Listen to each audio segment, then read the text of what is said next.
Blue Ribbon Committee investigation into the bridge that collapsed in Isabela. We started out 2 points. Outrage na nangyari to, and outrage bakit walang preventive suspension, walang madalian investigation.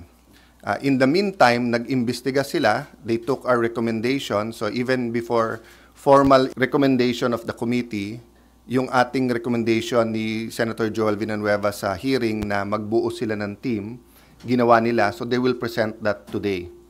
But personally, aside from listening to the report bakit bumaksak yung bridge, I will also be focusing on kung may mga defects yung bridge, may mga palpak, paulit-ulit, may mga repair, bakit ang gobyerno pa nagbayad ng repair instead of yung contractor?